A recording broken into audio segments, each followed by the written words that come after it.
digamos, de repente puede resultar una suerte de, si lo ven desde el título, de repente una suerte de un tema, digamos, que puede parecer como no muy concreto, ¿no? O sea, de hecho, esta palabra como que a veces tiene una serie de significados que de repente no van a recaer en la parte práctica, ¿no? O sea, no, de repente no es tan así, ¿no? La legislación actual ha establecido una serie de disposiciones que acercan más a una suerte de esquema que impide más acercamiento, porque eso es evidente que las personas tienen una forma de ser, no van a cambiar el sistema de personas. Pero hay una serie de disposiciones que están en la nueva ley que impiden, digamos, impedirían que se pueda contravenir la norma, ¿no? Y que eso pueda traer consecuencias. El cambio fundamental en la ley, en la primera ley que organizó las contrataciones en el Perú se dictó en el 80, después casi a finales del gobierno militar y el primer año del primer gobierno de la UNE. Hubieron 3 normas que estaban separadas, ¿no? Que veían bienes, servicios, consultoría y obras. En la década del 90 es que se unificaron en una suerte de código, que es código de las contrataciones, que es la que tenemos ahora. Durante 30 años hemos estado acostumbrados a comprar de una forma, digamos, de una forma que a veces estaba alejada de lo que realmente necesitaba y no había controles que pudieran por lo menos acreditar ex post que lo que se adquiría no iba a satisfacer la necesidad pública. Pero este marco, esta nueva ley, la 30255, ha cambiado todo el marco de las contrataciones en nuestro país. Tal vez muchos no se han dado cuenta porque en realidad para la operatividad del proceso sigue el mismo esquema que ha existido siempre. Y es más, nosotros no hemos inventado la pólvora porque el esquema del proceso que seguimos es el mismo esquema en casi todos los países latinoamericanos, es el mismo esquema en casi todos los países europeos. Porque en casi todos los países, por lo menos del habla hispana, hemos recogido los esquemas de la ley modelo que ha elaborado Naciones Unidas para las contrataciones públicas, en la parte de proceso de selección, me refiero. O sea, si vamos a Europa, todo el derecho comunitario es similar, toda la directiva europea y las normas que han desarrollado cada uno de los países casi son similares en el esquema del proceso de selección. Chile, Colombia, España, México, casi todos compartimos ese esquema. Pero nuestra legislación tiene una suerte de cambio fundamental que no se da en otra legislación. Y está en el artículo 15 de la ley. Si ustedes revisan el artículo 15 de la ley, ahí van a encontrar un cambio fundamental, una regulación que ha cambiado todo el esquema de adquisiciones al que habíamos estado acostumbrados por 30 años. Y los operadores todavía no se dan cuenta, muchos de los operadores no se dan cuenta, y muchas de las entidades no se percatan, y la mayor parte de personas que intervienen tampoco se han percatado, y a veces se le está queriendo dar un contenido que no es el que ha previsto, ¿no? Tiene una serie de disposiciones de la ley, ahora vamos a ver lo que dice el artículo 15, tiene una serie de disposiciones que han sido traídas de otras áreas de conocimiento, ¿no? Por ejemplo, el concepto de eficacia no es un concepto legal, es un concepto traído de la administración. El concepto de eficiencia también es un concepto traído de la administración.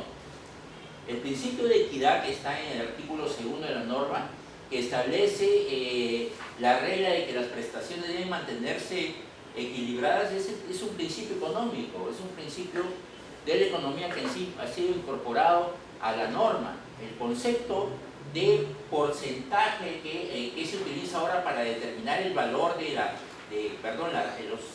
ofertas que salen del juego de la asignación de puntaje porque van más allá en los parámetros que estableció la norma respecto del promedio de las propuestas, también es un concepto económico. El cálculo de la distancia al promedio también es un concepto económico. Si ustedes revisan la fórmula que hay en el reglamento para calcular, para elegir al que está más distante, perdón, más cercano al promedio, es un concepto económico, ahí hay un valor absoluto. Y así hay una serie de disposiciones que han sido, o conceptos, o instituciones que han sido recogidas de otras normas, que no tienen básicamente un contenido jurídico, ¿no? Pero que han sido incorporados, porque evidentemente este tema de la adquisición no es un tema que se agote en la ley, sino es un tema que va mucho más allá del asunto, porque tiene que solucionar una serie de problemas, ¿no? En esta semana, por ejemplo, hemos visto que en Chosica han estado ejecutando un muro de contención para contener un río en el momento que iba a haber el mayor caudal. Y la consecuencia es que ese muro de contención no ha servido para nada. Y es más, creo que ha perjudicado porque ha costado más el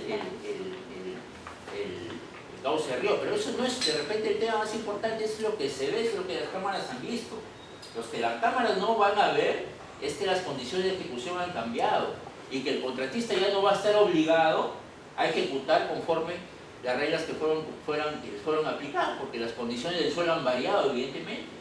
La humedad del suelo ha variado y la humedad del suelo va a volver a su cauce natural, no ahorita, sino en varias semanas, en varios, de repente hasta meses.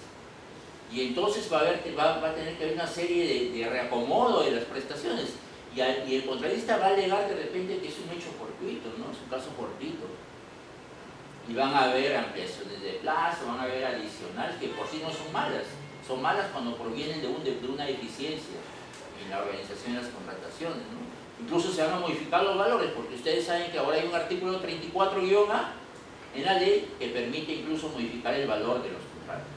Entonces ahí hay una consecuencia importante que evidencia muchas cosas, ¿no? Que evidencia que todavía esta ley está en pleno proceso de implementación, evidencia falta de controles, porque no puede ser que el SEACE no controle esa situación, ¿no? La verdad es que el SEACE no controla la legalidad. El SEACE no controla la legalidad. Ustedes pueden publicar un archivo vacío en el SEACE. Colocan un punto nada más en el archivo y lo publican. El SEACE les va a aceptar esa comunicación. Pueden publicar un acta firmada solamente por 2 miembros del comité y el SEACE les va a aceptar esa comunicación. Y los procesos de control del órgano rector no funcionan en ese sentido, no están pensados aún todavía en el sentido de controlar la legalidad o controlar, perdón, la eficiencia y la eficacia, que es el parámetro fundamental que soporta todo el sistema de contrataciones ahora, ¿no? Digamos que es el deber ser de las contrataciones ahora. Sin embargo, el órgano rector no ha implementado todavía los controles de acuerdo a ese deber ser, porque si no, no pudiéramos, o sea, no nos pudiéramos explicar por qué sucedió lo que sucedió en Chosica. Tal vez en años anteriores era más comprensible, ¿no? Estaba buscando ahora un proceso de selección que se dio en 2016, convocó en 2016 el Banco de la Nación de la ciudad de Lima, no sé si les comentaban, no me acuerdo si les comentaba, pero no repetiré el ejemplo. Ahí está, lo pueden googlear, ahí está en el Google todavía. Convocó un proceso de selección para contratar una empresa especializada en masajes, ¿no? Para los servidores, para los funcionarios, ¿no? Como hacía frío y como quería que los funcionarios tuvieran su almuercito caliente, se convocó también la adquisición de loncheras térmicas, más de 100.000 soles en loncheras térmicas, para distribuir entre los servidores, ¿no?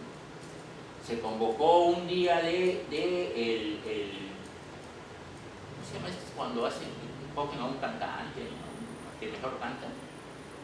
Bueno, no me acuerdo el nombre exacto, pero era un día de un concurso para una noche de talentos, por ejemplo, una noche de talentos, 46.000 soles, para organizar una noche de talentos. Para organizar también un día de playa, para los trabajadores de la refinería de Ventanilla. No, me estoy equivocando, 340.000 soles para el tema de la noche de talentos. Pero eso no está dentro de lo que llaman ahora clima laboral.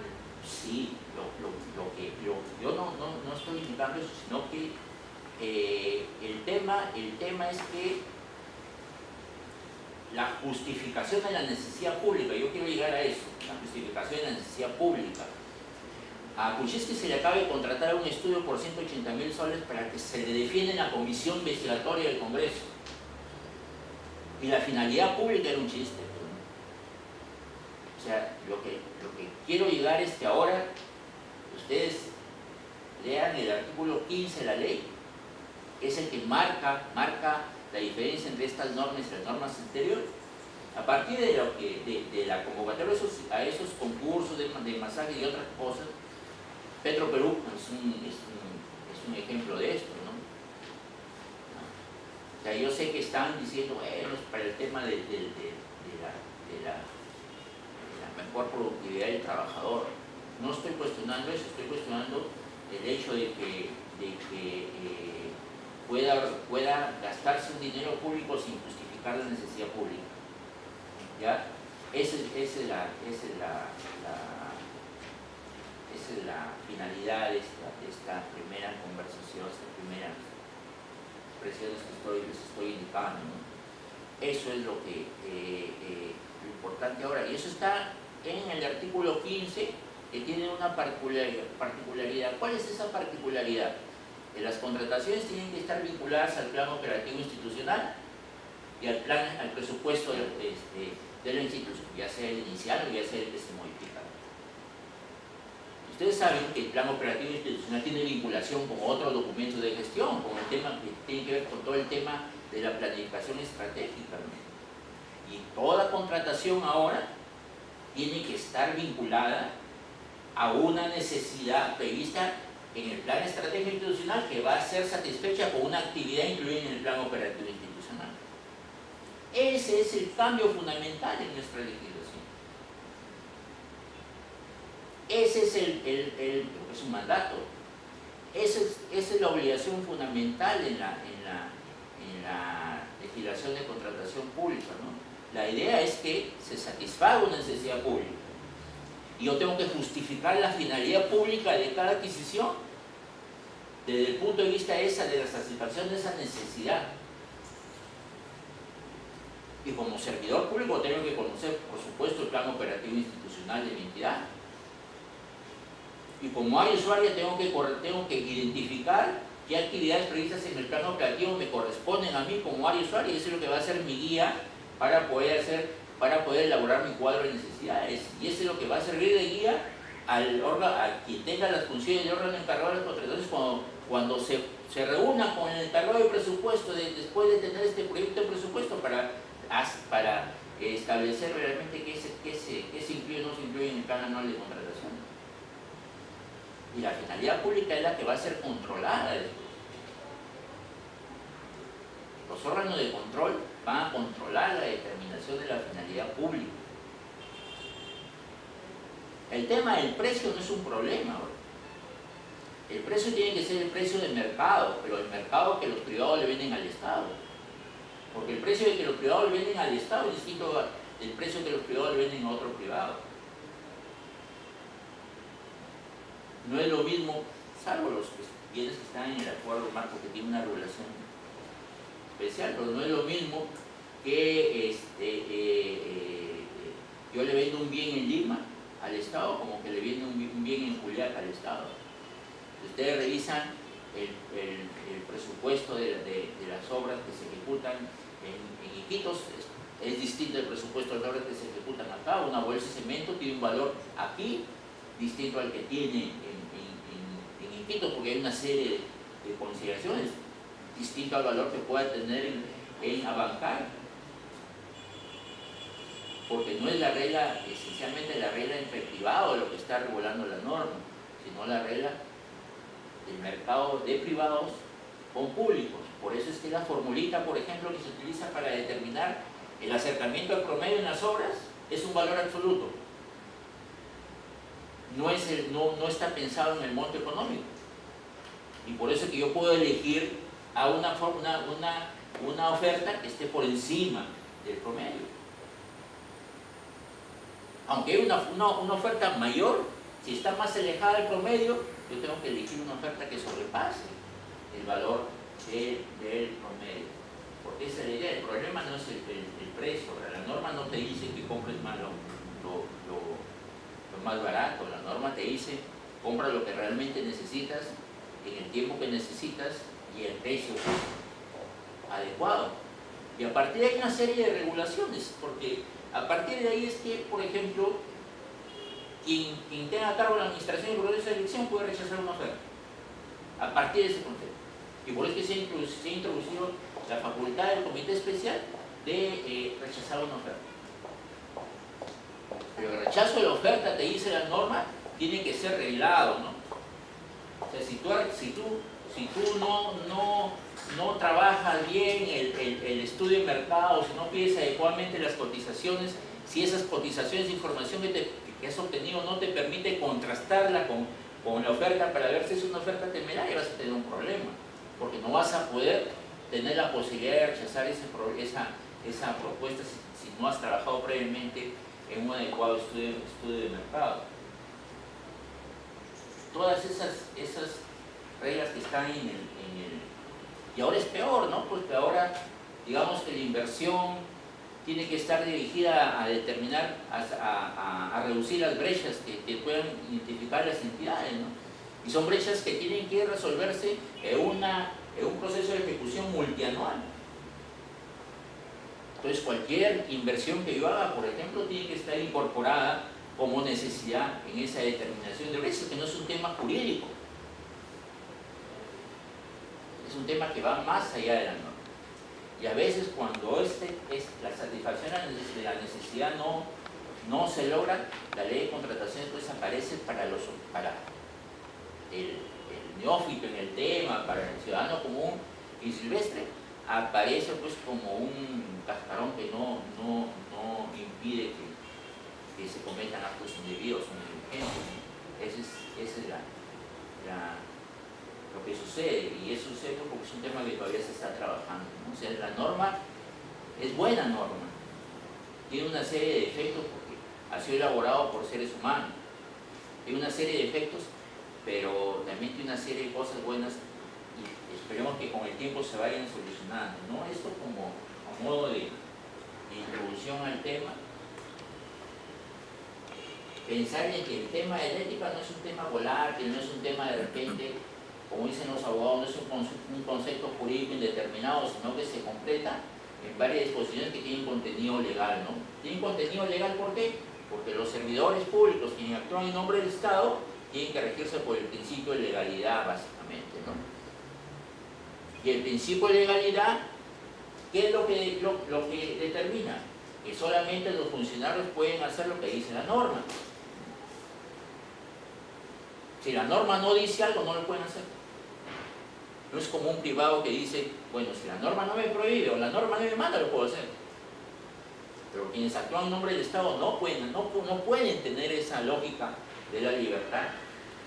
Quienes actúan en nombre del Estado tienen la libertad del texto de la norma y de la aplicación de principios, ¿no? Que ahora tienen una diferencia sustancial con el concepto de principio que estaba incluso en el texto original de la norma, que ahora lo vamos a ver, ¿no? ¿Qué es lo que, esto ya lo vimos antes, en la reunión pasada, creo, ¿no? Creo que esto es importante, que no debemos dejar de lado, ¿no? Ese es el texto de la primera versión, la presente ley, de esa disposición complementaria. Decía, la presente ley y su reglamento prevalecen sobre las normas de derecho público y sobre aquellas de derecho privado que les sean aplicables. Ese era el texto general. Ya lo comentamos la vez pasada, pero la verdad que esto marca el tema de lo que vamos a conversar el día de hoy, ¿no? ¿Cuál es el cambio? Ahora la norma ha introducido esta disposición.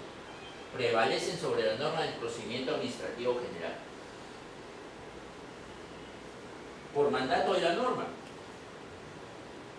y además prevalecen sobre las normas de derecho público sobre aquel derecho privado que les sean aplicables. ¿Qué implica esto?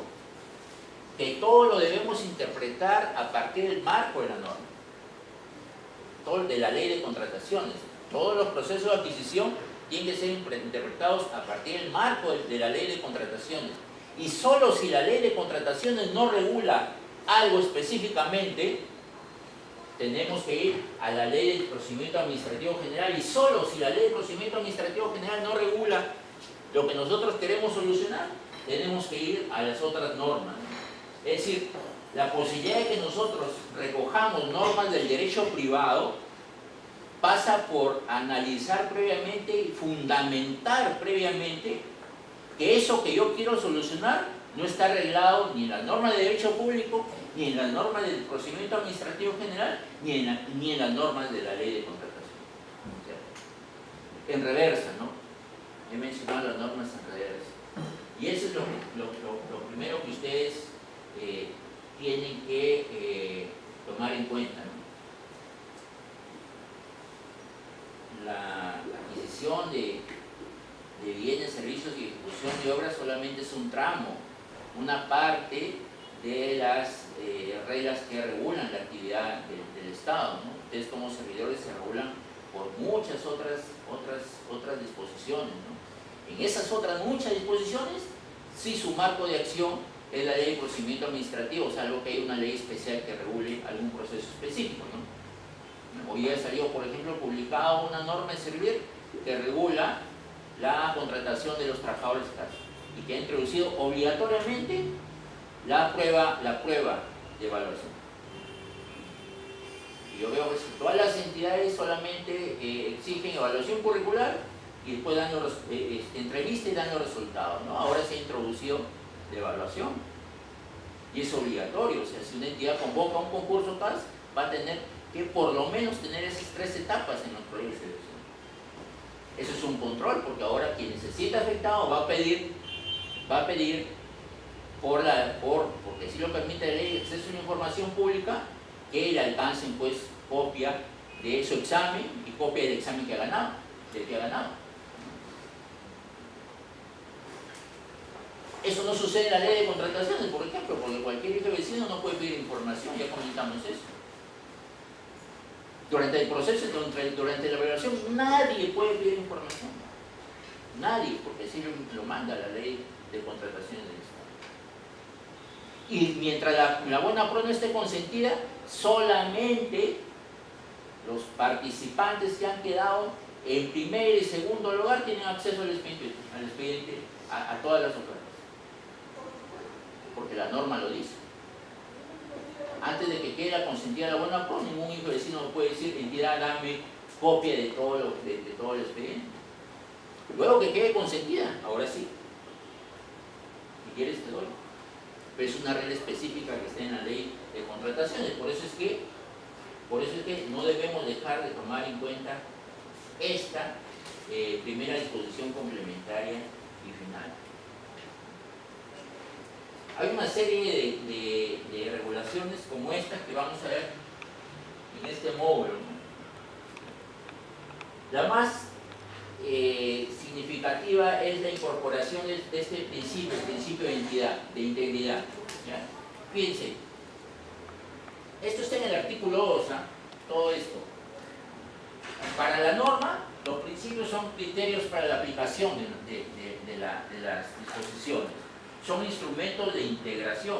Para el derecho, la palabra integración significa posibilidad de subsanar, posibilidad de acomodar algo que esté vacío. Y es un parámetro para la actuación. Fíjense, tomen en cuenta esto, ¿eh? Tomen en cuenta esto. Antes, no tengo acá el texto del decreto ejecutivo 1017 y tampoco tengo el texto original de la 30255. Ustedes lo pueden revisar. En la versión original de la 30255 y en las otras normas, en todas las normas que han habido hasta ahora, había una palabra adicional a estas 3: aplicación, integración y actuación. Antes estaba la palabra interpretación. Ahora esa palabra ya no existe, ya ha sido eliminada de ese artículo 2. ¿Qué quiere decir eso? Que los servidores del Estado, cuando apliquen los principios, no los deben aplicar para interpretar la norma, porque ustedes no pueden interpretar la norma. ¿Quiénes pueden interpretar la norma de contrataciones? Aquellos que de acuerdo a la ley tienen facultades de interpretación, el órgano rector y el tribunal de contratación. Pero los servidores, los operadores que actúan bajo esta norma ya no pueden interpretar. Solamente pueden aplicar e integrar, y además es un parámetro para la actuación. Es un parámetro para su actuación.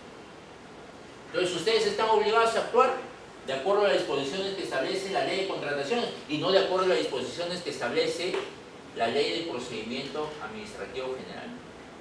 Para el marco de la ley de contratación. Y hasta la versión original de la 30255 estaban regulados estos principios. Eso está en el artículo 2, ¿no? Estaban regulados estos principios. El 1341, el decreto legislativo 1341, que modificó la versión original que está vigente del 3 de abril del año pasado, introdujo un nuevo principio, el principio de integridad, que no tiene que ver con la palabra integración. La palabra integración en el encabezado del artículo 2 significa que yo puedo utilizar un principio para aplicar la norma cuando hay un vacío, y en la norma hay un montón de vacíos. En la norma hay un montón de vacíos. Por ejemplo, está impedido de contratar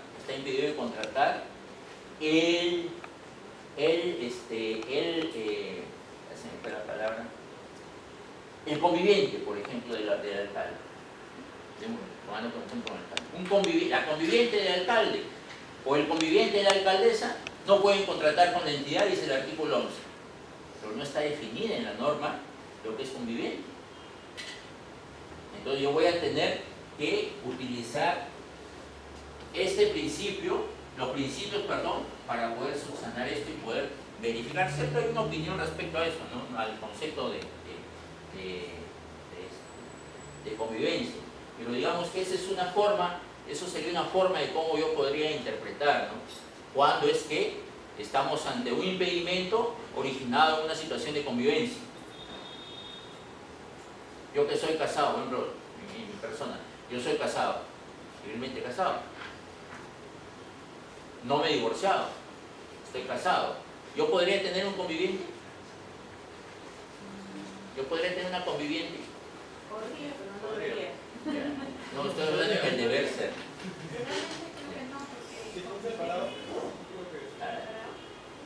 Yo no podría tener una conviviente porque no me he divorciado. En el DNI no podría vivir, pero podría estar separado de cuerpo y pero no. Lo que sucede es que para que yo pueda tenga la posibilidad de tener la condición de conviviente, mi conviviente tendría que ser una mujer libre de impedimento matrimonial.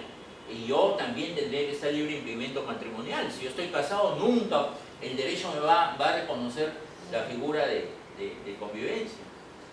Eso es efecto de interpretar la norma, ¿no? O sea, por eso es que la norma ha incluido este concepto.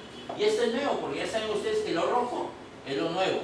Lo rojo es lo que está vigente a partir del 3 de abril del año pasado. Entonces, el artículo 2 ha introducido este principio, el principio de integridad. ¿Y qué dice este principio? Miren lo que dice este principio, ¿eh?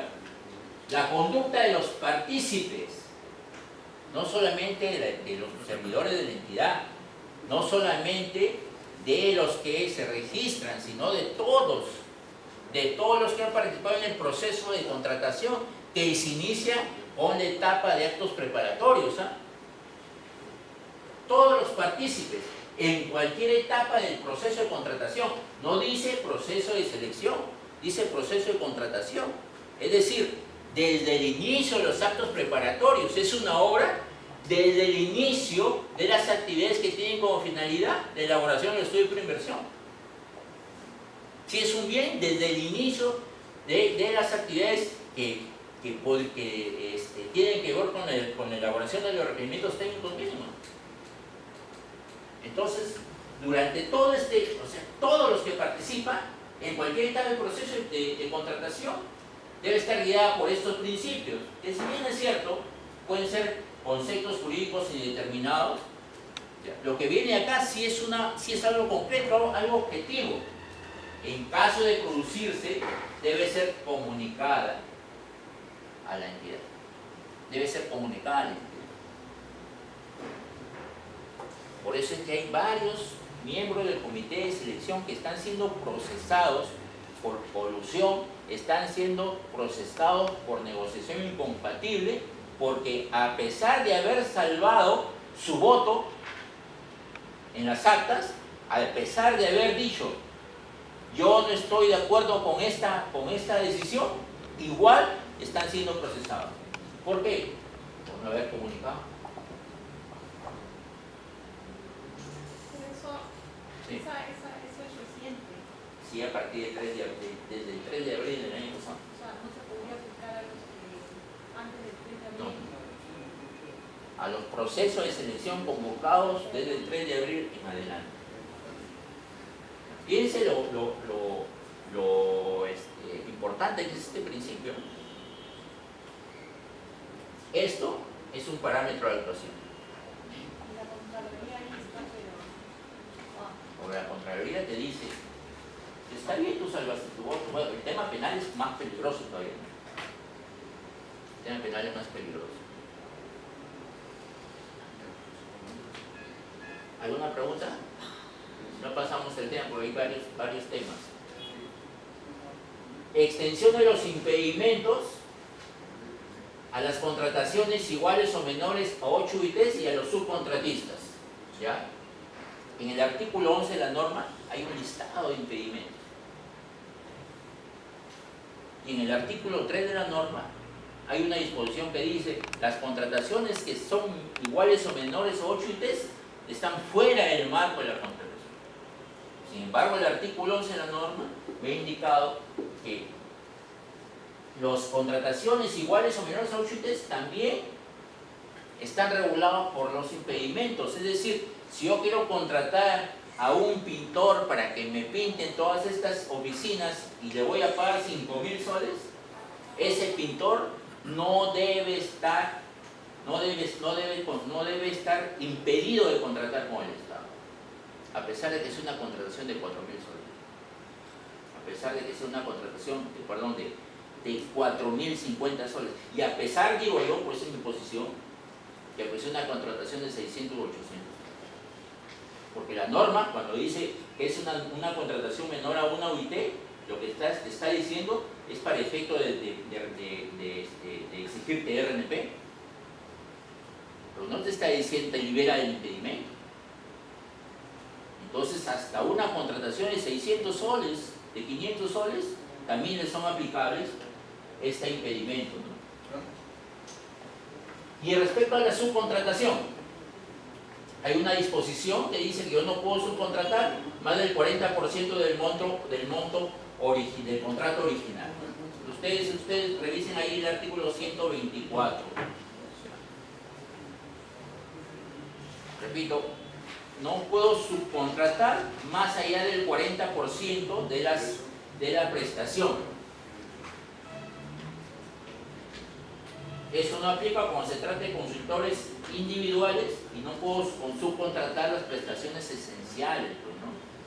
Si yo voy a contratar a una empresa para que ejecute una partida donde va a participar en la manipulación de explosivos, y yo he establecido como requisito de calificación la autorización para manipular explosivos, esa partida yo no la puedo subcontratar. La ejecución de esa partida no la puedo subcontratar. Pero ¿qué es lo que prohíbe la norma? ¿Qué es lo que me dice la norma? Estoy viendo un caso en Cajamarca de una empresa que está ejecutando una obra por 82 millones de soles. El residente, en un momento el residente se peleó con sus empleadores y la denunció a la empresa ante la entidad, indicando que la empresa había subcontratado a un tercero por 60 millones de soles. Entonces, la empresa, la entidad, la obra era 81 millones de soles. Aparentemente esa subcontratación por 60 millones de soles iba más allá de lo que dice la norma y entonces se había cometido una infracción. Y alcanzó el residente el contrato de subcontratación, que ahí iba a tener un gran problema porque hay una serie de impedimentos que pueden objetivamente verificarse, pero hay una serie de impedimentos que no se pueden verificar. El impedimento, por ejemplo, referido a los parientes. No hay un listado de parientes del funcionario. No hay un listado de empresas de impedidos. Ahí va a tener la entidad que tener bastante preocupación en averiguar todo lo que puede estar alrededor de esa subcontratación. Porque también le son aplicables los impedimentos. Y a estas contrataciones también ya lo había dicho, ¿no? Ya lo había dicho. Un sancionado sale del mercado de las contrataciones. No va a estar registrado en el RNP, no va a tener RNP vigente, un sancionado. Ese sancionado podría contratar con esta entidad por 800 soles. Porque no le van a exigir RNP ustedes.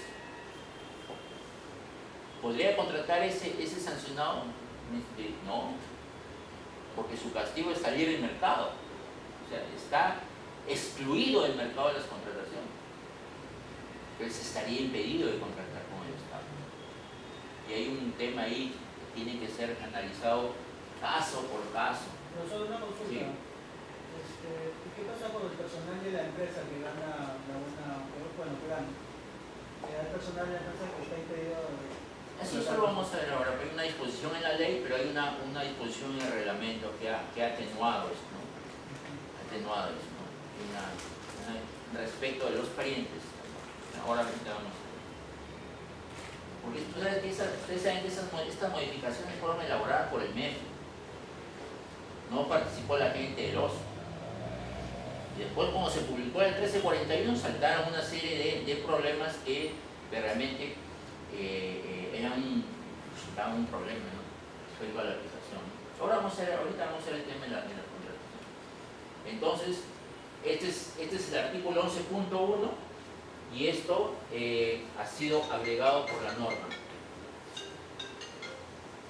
Esto ha sido agregado por la norma.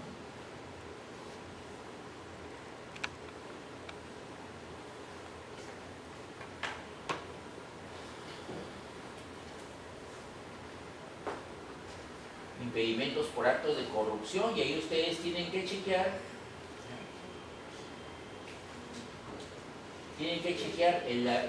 tienen el texto de la norma, vayan a los literales M y N del artículo 11, ¿ya? Ustedes tienen el texto de la norma.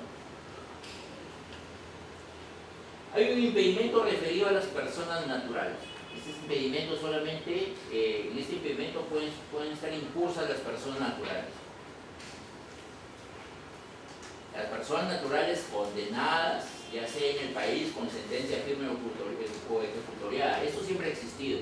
Más eso es entendible para el derecho, porque mientras no exista una decisión firme emanada de un órgano jurisdiccional que constitucionalmente tenga la calidad de cosa juzgada, entonces no te pueden imponer restricciones. Entonces esto sí es entendible. Pero a partir del 1341 la situación ha cambiado. ¿Por qué? Porque fíjense lo que dice el texto del literal M de la norma. Las personas naturales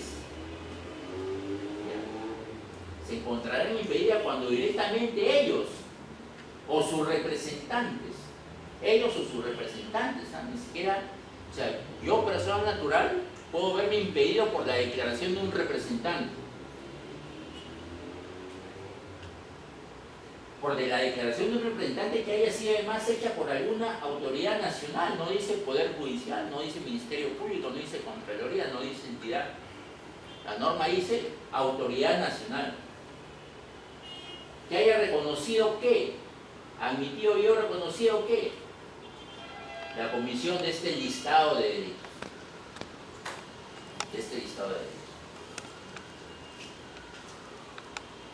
Confusión, peculado, corrupción de funcionarios, enriquecimiento ilícito, tráfico de influencias, delitos cometidos en remates o procedimientos de selección, y aquí está metida la negociación incompatible. O sea, todo el que ha reconocido que ha cometido un acto indebido, aunque no haya sido la persona natural directamente, y que haya actuado como su representante, hace que esta persona natural se encuentre impedido de contratar con el Estado. Y además la norma indica que esa declaración puede ser hecha en otros países también.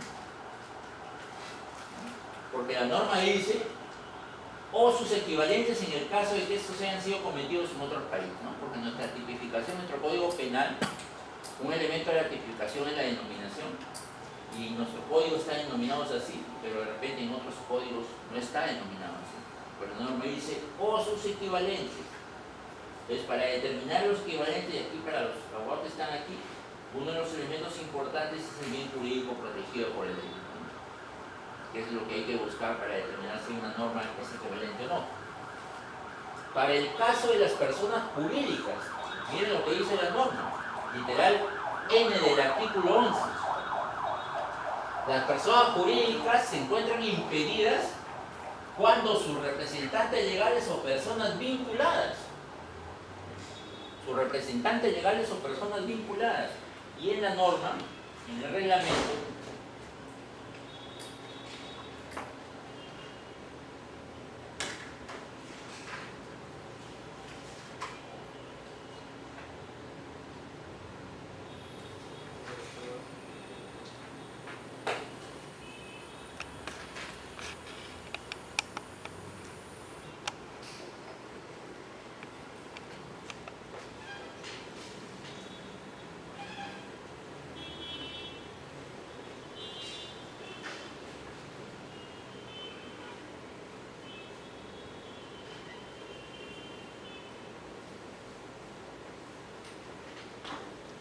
el 248 del reglamento, márquenlo, que tiene la norma ahí,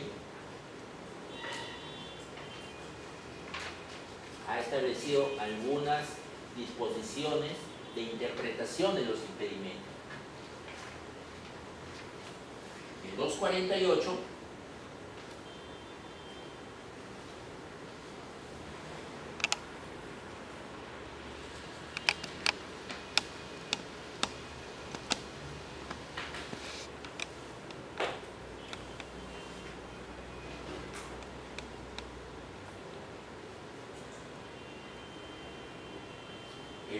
si ustedes revisan la redacción de la norma que les alcancé, la que está publicada en un blog que tengo, van a ver que hay un artículo 248-A.1 que está en azul. Es un texto incorporado por el 056, incorporado al reglamento. Y hay un literal B que define lo que, un numeral 2 que define lo que se debe entender como persona vinculada. Dice, se entiende por persona vinculada a una persona natural o jurídica cuando cualquier persona jurídica sea propietaria directa de más del 30% de las acciones. Cualquier persona natural o jurídica que ejerce un control sobre estas y las otras personas sobre las cuales aquella ejerce también su control. ¿Ya? Lo pueden verificar el texto.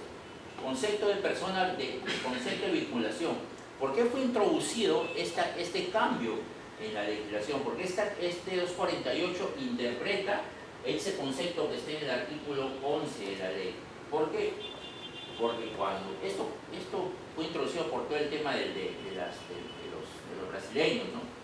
Cuando salió la norma con el concepto vinculado, resulta pues que había casi 2.000 empresas que habían estado vinculadas con las empresas brasileñas. Más de 2.000 empresas que tenían además vinculación con una serie de proveedores y profesionales. Entonces, si el texto de la norma se hubiera mantenido así, y yo en mi calidad de ingeniero hubiera hecho una consultoría, también hubiera estado incurso en ese impedimento. En la norma se vio la necesidad de interpretar el concepto de vinculación y en el artículo 248-A-2 está la definición de lo que para la norma significa vinculación. Ya que estamos aquí,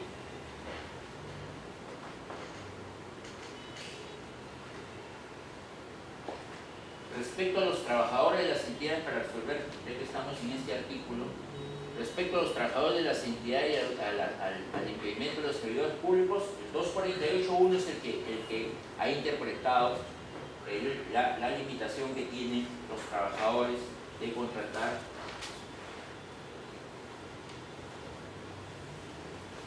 los impedimentos que tienen los trabajadores de la entidad cuando quieren contratar con el Estado, ¿no? Eso lo pueden encontrar en el artículo 248.1-D. 248.1-D.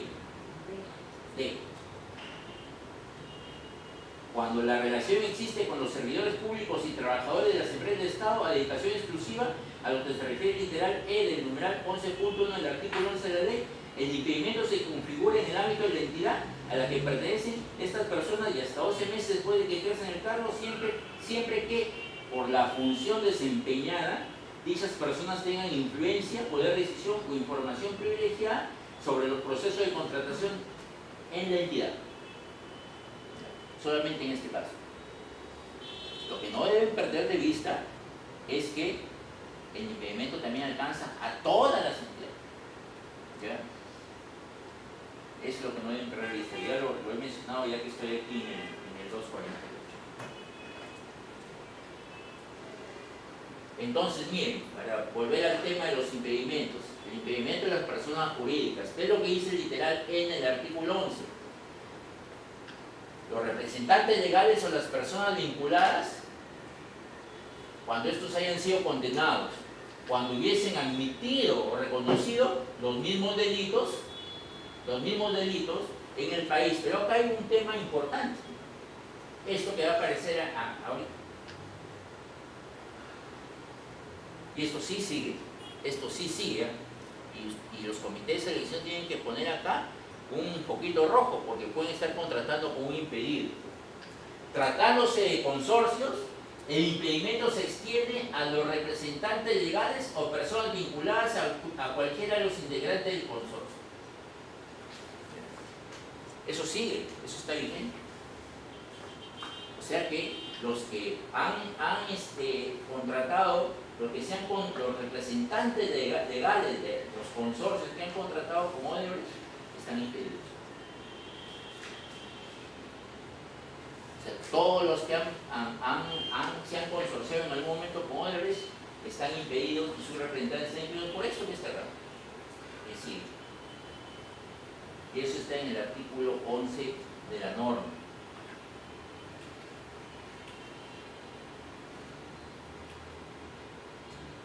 Esto sí está, los deudores de reparaciones civiles también están impedidos, los abogados incluidos en el registro de abogados sancionados por mala práctica también está. Ustedes entran a la página web del Ministerio de Justicia y hay un listado, pero solamente de abogados, porque no hay listado de ingeniero, ni de administrador, ni de contador. O sea, los abogados son los únicos que podemos estar en ese registro. Es decir, un contador puede haber tenido una mala práctica, pero puede seguir contratando con el Estado. Los únicos castigados son los abogados. ¿Cuál es, Sí. ¿Cuál es la razón de que solamente existen los... Porque creen que los abogados son los que pueden cometer eso, pero mi práctica indica que los abogados son los menos. La idea es que los abogados generan ese tema. Mi práctica es que son los menos. Entonces, además, los que están incluidos en los registros funcionarios y sancionados, ¿no? Estos tres están impedidos. Esto que está aquí es nuevo, ¿no? Es nuevo. Cláusula anticorrupción, es obligatorio ahora que exista una cláusula anticorrupción. Ahorita vamos a ver el texto de esa disposición. Pero hay algo importante, está en el artículo 36.2. Cuando ustedes vean una disposición que tiene punto, tanto, punto 2, seguramente que se refiere al 1341, ¿ya? Porque el 1341 lo que ha hecho es seccionar los artículos y esquematizarlos con la forma de diferenciándolos, perdón, así, 32, 36.1, 36.2. Si ustedes se encuentran con una disposición así, es porque es la disposición que está vigente del 3 de abril. ¿Y qué dice esta disposición? Que cuando las causas sean imputables a alguna de las partes, se debe resarcir los daños y perjuicios, ¿no? O sea, vamos a ponerse en el caso de Chosica. Si realmente el hecho de que el río haya modificado las condiciones de la contratación, pues no se ha llevado el muro, ¿no? El muro está ahí. Lo que ha modificado son las condiciones de contratación. Si realmente esa crecida del río ha sido motivada por un hecho fortuito de causa mayor, no hay responsabilidad, se debe resarcir los daños y perjuicios ocasionados. ¿Por qué? Perdón, cuando por ejemplo, estoy equivocando, cuando, si esa crecida del río, por ejemplo, ha sido imputable a la entidad, si esa crecida del río ha sido imputable a la entidad, perdón, si ese daño en la obra ha sido imputable a la entidad, si la entidad al hacer su expediente técnico no ha tenido en cuenta las condiciones climáticas, entonces va a tener que resarcir los daños y perjuicios ocasionados. Pero si eso ha sido producto de un acto de corrupción, no va a tener derecho a cobrar nada, no va a tener derecho a que la entidad le resarza algún daño, ¿no? Este es el esquema de ahora. La regla es que si tú como entidad, acuérdense del principio indubio contra estipulación que les mencioné en la reunión pasada, si tú como entidad elaboras la regla, tú soportas la carga de la responsabilidad. Pero si eso es producto de un acto de corrupción, no estás obligado a pagar ningún daño. Esto como marco general. Esto tiene una serie de implicancias prácticas, porque les voy a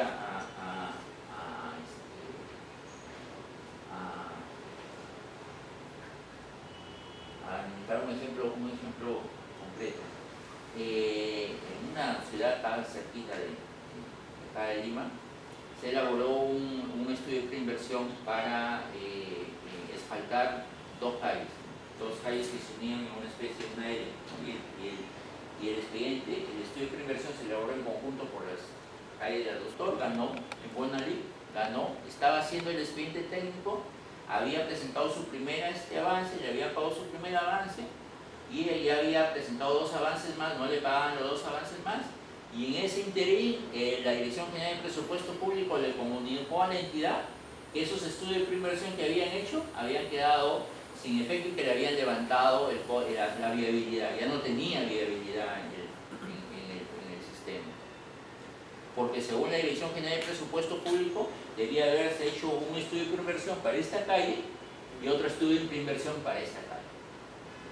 Y haberlo hecho con un solo estudio de preinversión violentaba las disposiciones de inversión de ese momento, que ahora son distintas.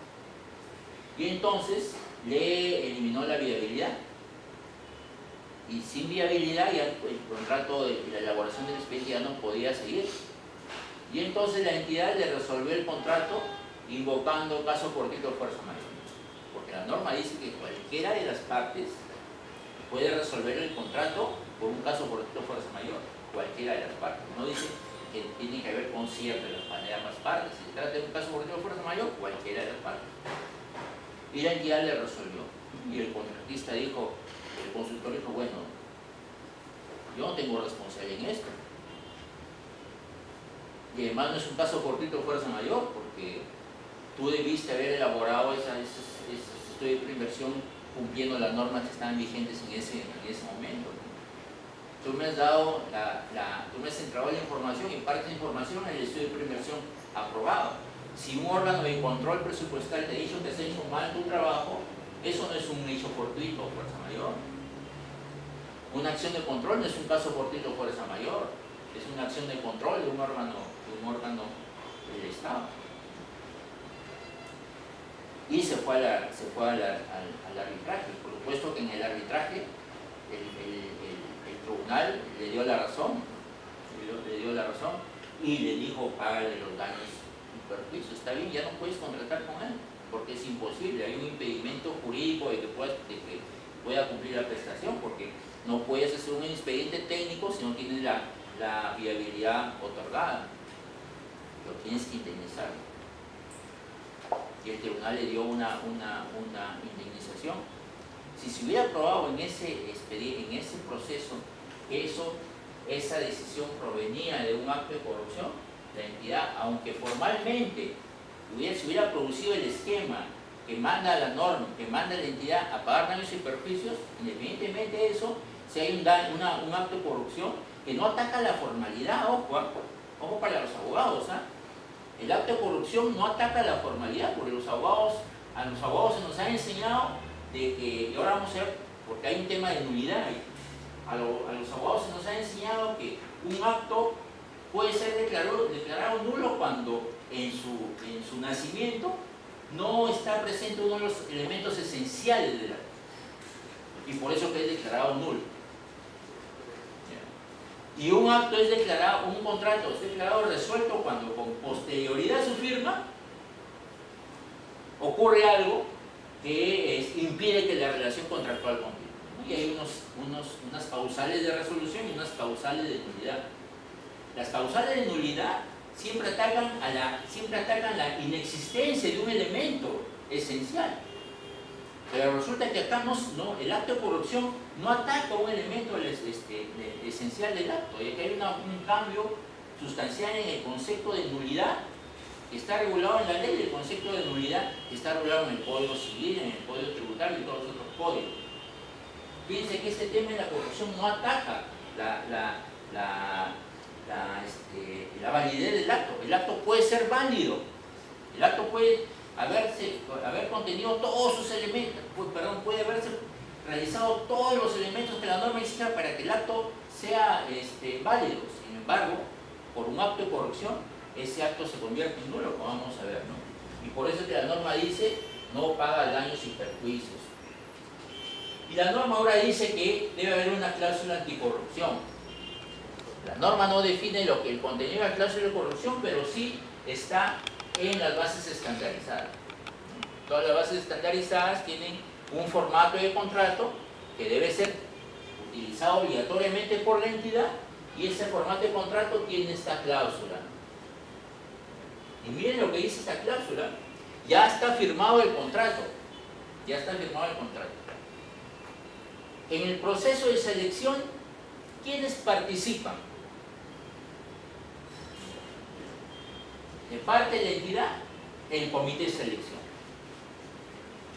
Si la entidad tiene necesidad de la ayuda de otros funcionarios, está en obligación de solicitar, y el funcionario está en obligación de ayudar.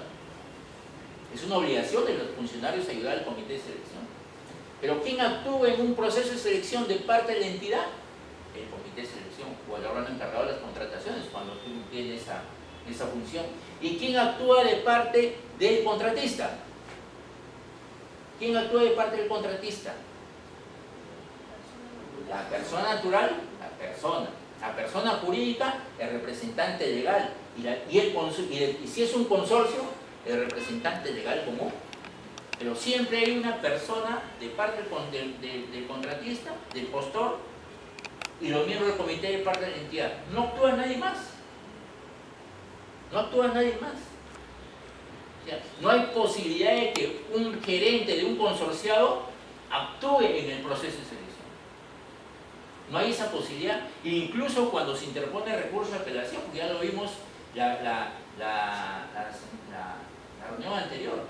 Si un representante, la norma dice, el consorciado, el representante legal de un consorcio, en su recurso de apelación tiene que decir que actúa en representación del consorcio y en representación de los otros consorciados. En el esquema legal, regulado en la norma, no hay posibilidad de que actúe otra persona. Y en el esquema contractual tampoco. En el esquema contractual, ¿quién actúa? De parte de la entidad, área usuaria, órgano encargado de las contrataciones. De parte del contratista, ¿quién actúa? El representante legal, el que aparece en el contrato como representante legal. Ellos son los que actúan o el que se designe. No existe la posibilidad de que un accionista de la empresa vaya y actúe en el esquema legal. No existe la posibilidad de que un accionista de un consorciado vaya al teatro de operaciones de una obra y haga algo en nombre de que no existe ese esquema. Sin embargo, miren lo que dice esa cláusula, el texto de esa cláusula. El contratista declara y garantiza no haber directa o indirectamente. No haber directa o indirectamente, pero ya estamos indicando que ese indirectamente es muy poco probable que ocurra. Y miren lo que dice el texto de la norma, el texto de esta cláusula. O tratándose de una persona jurídica a través de sus socios, integrantes de los órganos de administración, apoderados, representantes legales, funcionarios, asesores o personas vinculadas a la que se refiere el artículo 248A, hayan ofrecido, negociado o efectuado cualquier pago o en general cualquier beneficio, incentivo legal en relación al contrato. No dice antes o no dice después, dice en relación al contrato. O sea que estos hechos pueden haberse dado antes del contrato y pueden darse después del contrato. Y miren lo que dice después. Asimismo, el contratista se obliga a conducirse en todo momento durante la ejecución del contrato con honestidad, probidad, veracidad, integridad y de no cometer actos ilegales o de corrección directa o a través de sus socios, accionistas y todo lo demás. Y repito, no hay ningún esquema en la ley que permita la participación de un accionista. Y tratándose de personas que podrían tener alguna representación, dice, apoderados, representantes legales, funcionarios, asesores y personas vinculadas. Un residente podría encajar en alguno de esas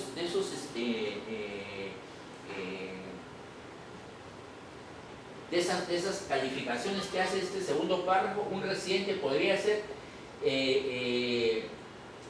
incorporado en este concepto de apoderado de representantes legales, funcionarios y asesores o personas vinculadas. Podría ser incorporado fácilmente. Yo por un acto de corrupción o por un ofrecimiento de un acto de corrupción motivado por el residente podría incluir en esta causa.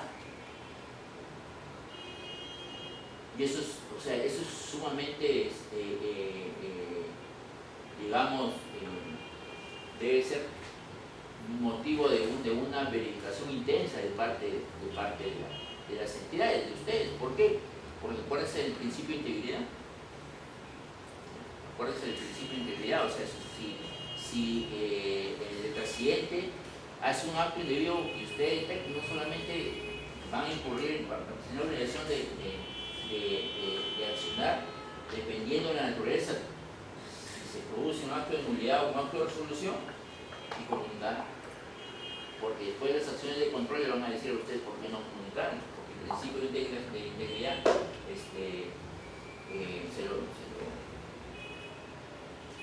los obliga, ¿no?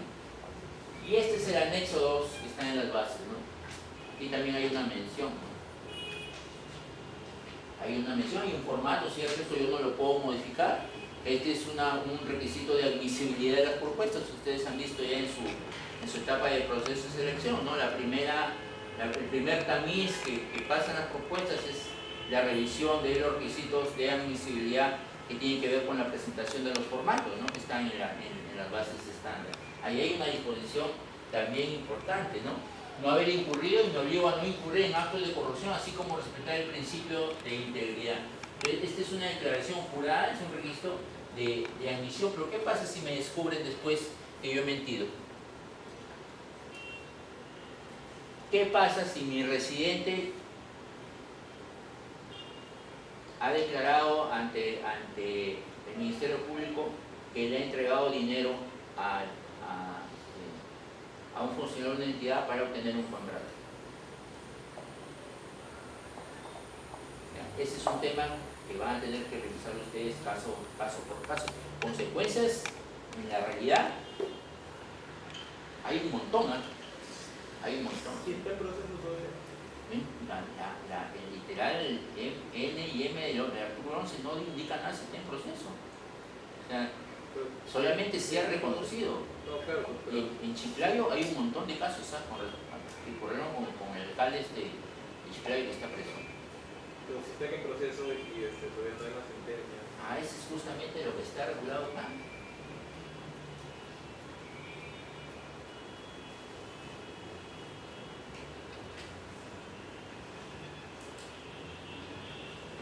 Solamente es suficiente con que hayan admitido o reconocido ante una autoridad nacional. Y, No es necesario que estén condenados. y si el juez no encuentra pruebas suficientes o... Ese supuesto no está regulado en el norma. Claro, pues, porque también puede ser negativo, ¿no? O sea, que agarra y pide que no... Esa es una buena pregunta, ese supuesto no está regulado en la norma. ¿Qué pasa si después el juez, digamos al criterio del juez, esa declaración no es válida para determinar la culpabilidad? Ahí la norma no se ha puesto en ese supuesto. Mira que dice acá, autoridad nacional, policía, ministerio público, juzgado, contraloría, Un parte policial y esta estaría impedido. En Chiclayo hay un montón, no hay varios casos de residentes que han declarado que han entregado dinero al alcalde y las empresas estas ya han incurrido en impedimento, ¿no?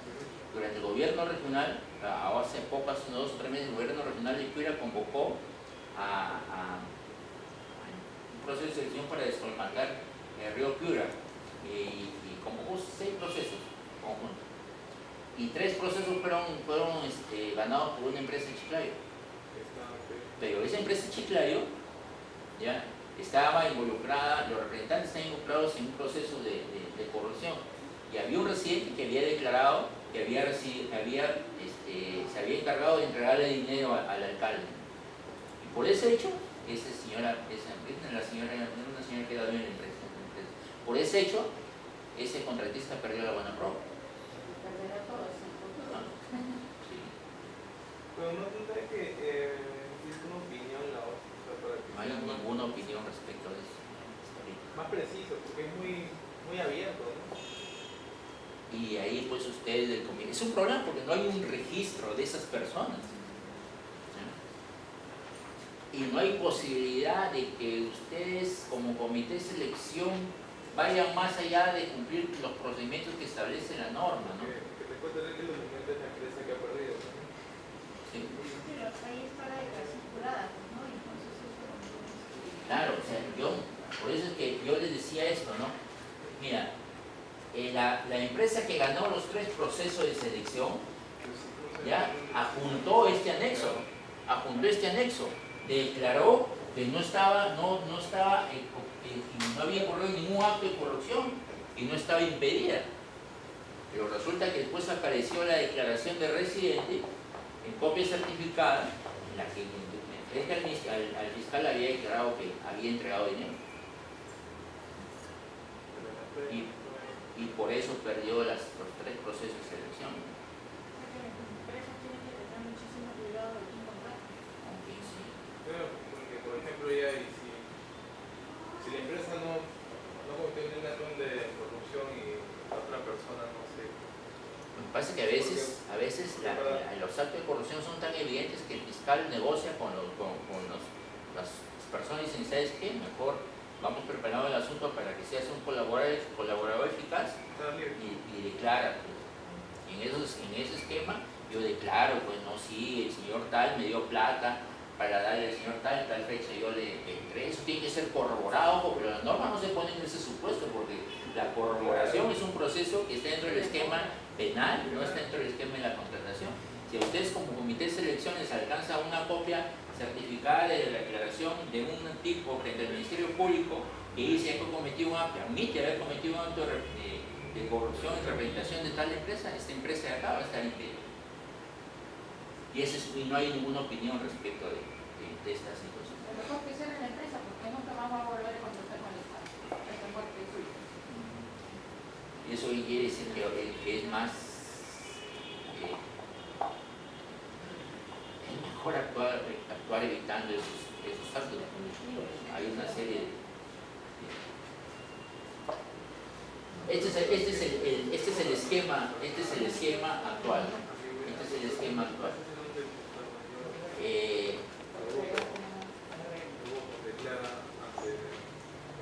Tiene sus problemas esto, ¿no? Pero la idea es que ustedes se identifiquen este tema. La vez pasada, Salud me contrató para capacitar a me entregaron un listado de 70 personas más o menos, ¿no? Entonces, yo fui y solamente fueron 14.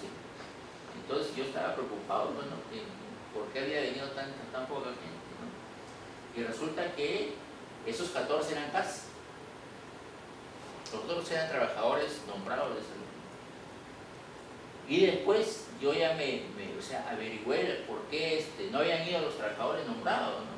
Los trabajadores nombrados estaban nombrados, ganaban su sueldo.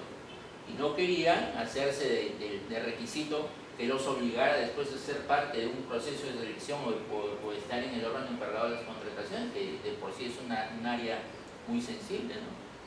Y me dijeron, doctor, ¿para qué voy a ir yo? Porque después me van a colocar en el órgano encargado de las contrataciones y de ahí de paso me van a mandar al comité de selección. En cambio, los 14 que eran jóvenes, sí fueron. ¿Por qué? Porque la certificación del OCE les genera un elemento de competitividad, van a ser más competitivos frente a los que no tienen. Existe la posibilidad que los contraten porque están certificados, pero los trabajadores nombrados no querían tener esa. Y tal vez sea por todo eso, ¿no? Todo eso, ¿no? Es cierto que hay una serie de disposiciones. Y esto sucede porque la legislación ha sido elaborada en base a un caso concreto, no en base a un hecho que puede ser generalizado, ¿no? Sí, a veces no es a la realidad, sino a un caso. A un caso concreto, y de ahí lo que pasa es que, bueno, ahora ya no hay capacitadores del OCE, por eso yo hablo con más libertad, ¿no? Antes no podía decir, lo que estoy hablando con usted no puede decirlo, porque como yo estaba en el listado de capacitadores, entonces, y podía llegar a oído del OCE que yo había indicado algunas cosas, entonces me sacaban del listado, y nunca más me llamaban. Pero ahora como no hay listado, ahora sí puedo decirlo, ¿no? O sea, aquí hay una forma de desnaturalización del razonamiento lógico jurídico para hacer las normas, ¿no? Pues nuestro sistema jurídico parte de este criterio, ¿no? Se identifican las situaciones generales que pueden ocurrir en la realidad para que puedan ser aplicadas a los casos concretos. No al revés, nosotros no estamos en el sistema anglosajón, ¿no? Si estuviéramos en la mayor parte de los estados de los Estados Unidos, yo vendría con un montón de casos. ¿Por qué? Porque el sistema anglosajón es así. Del caso concreto van a la realidad, el análisis jurídico es inductivo. Pero nosotros no tenemos ese razonamiento, nuestro razonamiento es deductivo de la regla general. Tenemos que llegar a la norma particular, pero en este caso sí va a regresar. Por eso es que hay un montón de problemas, imagínate. Pero por ejemplo, si hay una declaración y yo tengo, la propia empresa, tengo una sentencia a favor mía, igual es que estoy impedido. No se ha puesto en ese supuesto para o sea, no hay ninguna norma y no hay ningún proceso sancionatorio aún respecto de eso que establezca algunas reglas, ¿no? Hasta ahora no hay nada, porque esa señora, por ejemplo, que perdió la buena pro, no apeló, simplemente volvió a participar, ¿no? Pero ya no utilizó otras cuotas. Entonces, ahorita terminamos para hacer el rey. Ese es lo que, porque eso está vinculado a lo otro. Hay una nueva causal de nulidad. Está en el artículo 44.2 que tiene relación con este tema, ¿ya? 42.2, literal F.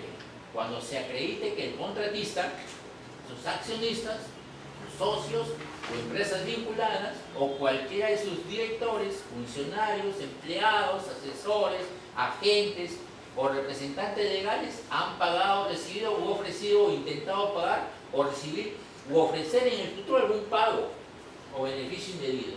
Ahí está el texto de la norma. ¿Cuál es lo importante de esto? Es que esta es una causal de nulidad. No es una causal de resolución, es una causal de nulidad. Y aquí los abogados que provienen del ámbito civil se jalan los pelos, ¿no? Aquí los árbitros que participan en procesos de arbitraje y no tienen formación en contrataciones, aquí se jalan los pelos, porque a nosotros nos han enseñado que un acto nulo es nulo cuando existe un elemento cuando no existe uno de los elementos esenciales del acto. Pero acá no está atacando eso, porque el acto puede estar perfectamente elaborado, pero si el residente comete un acto de corrupción, se produce la nulidad de oficio. ¿Me entienden? Esa es una, digamos, los que provienen del ámbito civil se jalan los pelos, ¿no? Pero esto es una regla, pues hay que cumplirla porque es una disposición que está en la ley de contratación. Es una causal de nulidad, no es una causal de resolución, es una causal de nulidad. Puede tener efectos económicos bárbaros porque ¿cuál es la diferencia entre la resolución y la causal y la nulidad? Es esta, desde el punto de vista de las prestaciones. Si el día de hoy, estamos 26, si el día de hoy firmamos un contrato,